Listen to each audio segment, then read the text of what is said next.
Everybody's in? Good, that seemed to be easier this time. All right, let's pick someone here. Colin Jin, just click your microphone and say you're here and we'll know that everything's going good. Yep, I'm here. Awesome.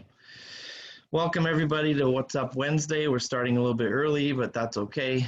Early is on time, right, for us? So today's guest, we're happy to not only be able to feature Lukas Wormald, but also be featuring, our top swimmers, our university athletes. And Lukas came to swim with me a few years ago, moved to Oakville to live with his grandparents and train with me at Oakville. Came and swam briefly with us earlier in the year, went back to University in Waterloo, and now is back training with us and kicking up a storm. So I'm going to introduce Lukas. He can tell you a little bit of his background and his story, and then we'll open it up for questions. So get your questions ready. Lukas, welcome. Take it away. Thanks, Sean. Can you guys hear me okay? I can. Awesome. Just to briefly introduce myself, my name is Lukas. I'm currently in my third year at the University of Waterloo studying mechatronics engineering. And for those of you that don't know what it is, it's basically robotics or automated systems. So that sort of thing, kind of a wide range. So that's an aspect I really like. In terms of my swimming career, I actually fell in love with the sport by doing a summer swim camp type thing. It was like a week and we got to go and swim and race, and it was a lot of fun. And this was when I was around 8 years old. And in the following fall, I started training twice a week. That's when I fell in love with the sport. And I really found I liked the aspect of racing and always improving myself. And it was something that I got a lot better at relatively quickly. I wasn't like the provincial superstar, but when I was 11, I did make provincials, and I do remember winning the 50 back when I was 11, and that was pretty exciting. I was a backstroker when I was younger, and that pretty much continued. When I was 10, I remember going to my first team champs when that was still a thing in Ottawa, and just being with that team aspect felt so amazing. Same thing when I was 11 and 12, that just continued. And I loved, relays and being like that first option for my club. This was with Row, by the way, the Regional Waterloo Swim Club in Waterloo. And then after I was 12, things started to get a little bit tough because, I noticed, and as I'm sure you guys have, kids started growing and getting a lot faster, and everyone was pulling off tons of time. I wasn't one of those kids. And when I was 12 years old, I remember still, I went 235, 200 back at provincials, long course, which isn't a terrible time. But, 2 years later, when I was 14, I was still pretty much the same height, and I was 232. So I improved 3 seconds over 2 years. And when you're 12 to 14, that's super, super tough. And I actually almost quit at that point. I remember talking to one of my coaches, telling him I wanted to quit. It was hard, right? Going from that, the first option on the relays to being the last option to not being on the relay at all. To kids telling me that, I should quit and I was too small to be any good at the sport. And a few coaches I had that didn't believe in me at the time. And I remember specifically talking to one of my coaches, who I got to give credit to, Matt Maines, told me that, if I quit, then I would just be proving them right. And that's something that really, really stuck with me. And, going into my first year of high school, I was 5'2" and 90 pounds. So, when most people say they've doubled their weight since high school, it's usually not a good thing. But for me, that's something I'm really proud of. I have grown 14 inches since then, which also helps a lot.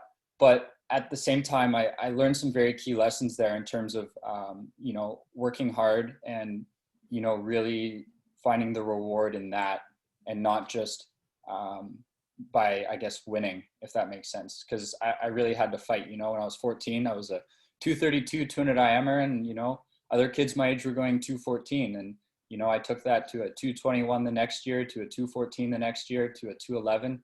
And that was my last year of, was high school. And so from there I had a decision to make, because I just made my first senior national cut, and I was looking at going to university and potentially swimming there. But I wasn't really sure how serious I wanted to take the sport. I wasn't really sure if it was something that would be worth pursuing, worth putting time into. And so I talked to a few different clubs about looking for a place to swim potentially for a 5th year. And I remember meeting with Sean with my parents, and I really liked what he had to say. And, you know, the club at the time had just won senior nationals.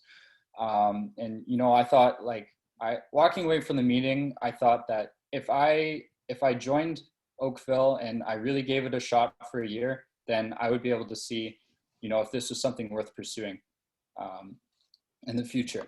And so I ended up living with my grandparents at the time. And, you know, I can say that that was really worth it. Sean's definitely been one of the most impactful coaches on my swimming career. You know, he taught me, like, really how to race, how to believe in myself, and what preparation is.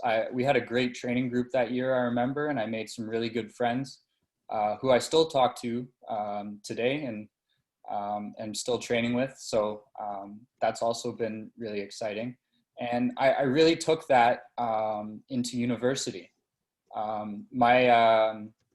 Even with university applications, you know, I really wanted a coach that believed in me.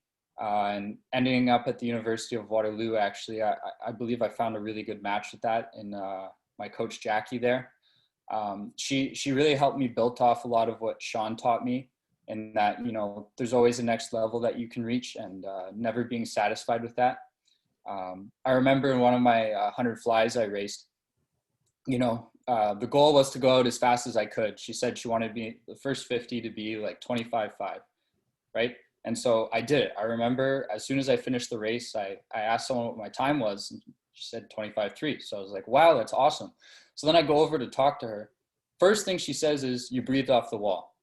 And, like, nothing about the time, nothing about, I did it, good job, just that. And it really, really helps. Like, and that's every day at practice too. It's that until you break a world record, you're not there yet. And there's always something you can do better. And, you know, just, I think having that attitude really helped me, because, you know, I'm not there yet, and I still want to keep improving and pushing. And, you know, you never want to be satisfied with where you are, because, you know, that's when you can stop pushing. But yeah, no, like, just bringing it back to where I am training now. I mean, Sean's given me the fantastic opportunity of, you know, still being able to train, you know, through all the COVID-19 spell. And even though I had to go back to Waterloo for 2 months, I'm really happy to be training in Markham with the group I'm with now. It's probably the fastest group I've ever trained with, and, you know, we've been putting in a lot of work, and it's been really rewarding to see everyone's improvement over the past 2 weeks. We generally race about every 2 weeks, so that's been really rewarding to see everyone improving and pushing each other in practice. And yeah, just trying to get better, and training for trials at the end of May. That's awesome, Lucas. So guys, for some reason, your head coach here is messed up on the Zoom time. It says we have 7 minutes left. So what I'm going to do in about 5 minutes is stop. I'll restart it. I'll put it on the team feed so we can give enough time for this. So trust me, another month or so, I'll have figured this out and do it right. So, so I'll kick it off with first question is, what can you tell us about what you're doing with your team that you're leading at university, and what are you guys working on? You mean like as a swim team? No, you leading your team about the app. Oh, you mean my work? Yeah. Oh, okay. Yeah, so right now, while being in school, I had a co-op last term with a company in California. They're called Athos, and they make sports equipment, like a smart shirt and shorts that you basically wear. And while you're doing a workout, it gives you a lot of, like, muscle feedback on, like, your contributions and balances. Really, really cool stuff. And, you know, they've offered to continue working like for me to work for them part-time. And so that's what I've been doing as well. And an app, I'm actually making a web app right now that basically tracks dev environments. So right now, right before you're sending code changes or formatting changes to production, which is what the customers use, you test it in a development environment first. And so what I'm doing is I'm creating a simple web app that simply displays each environment, if they're up and running, what the cost is, and basically tracking if it's up or down or who's using it, and the version of each code base that's being used for each one. So that's just something small I'm working on right now. Before that, I was working on optimizing and making the product faster. I'm trying to keep it high level, but that's basically what I'm doing right now. Cool. Okay, so 5 minutes to go. What one thing do you do in the pool that you think most contributes to your success, and what two things do you do outside the pool that help set you apart? I would say that, and this is something I've been gotten a lot better at in university, is, you know, not getting overwhelmed by the practice and really learning how to break things down. You know, and I can speak to when I first went back to Oakville, you know, a lot of the sets Sean gave me initially, like, really overwhelmed me because they would be like, you know, a lot longer and a lot harder than anything I used to do. And I would just remember thinking of like, we're doing 3100s best average. It's like, I've never done more than like 4 before. So I was getting overwhelmed at the 30 and like just thinking about that, and my performance definitely hurt from that. So definitely learning how to either break things down, like whether you have to do it by round, by a single 100, by each 50, like just learning how to take each one and not being afraid of failing. I think that's probably the biggest thing that I've learned recently, and, you know, something that Sean really helped teach, that, you know, failing with honor is better than holding out till the end and not failing at all. And that's something that I think has really, really helped me. Good answer. And and the two things outside of the pool, I think one thing I've been trying to get a lot better at is consistently sleeping. You know, something with, you know, being in school and being in engineering, sometimes you're not always afforded the luxury of going to bed when you want to always. But, you know, right now with our training schedule, I've definitely been trying to prioritize sleep, and I've been sleeping about an extra 1 to 2 hours every single night. And I've definitely noticed the difference showing up to practice, that, you know, I'm not feeling sluggish or as tired as I used to. I'm still feel like I'm under a training load, but I still feel like I have more in me to give each practice. And I'm definitely think I'm going to see that pay off. Awesome. I'm going to just cut it there at 2:37 to go, and then I will recalibrate.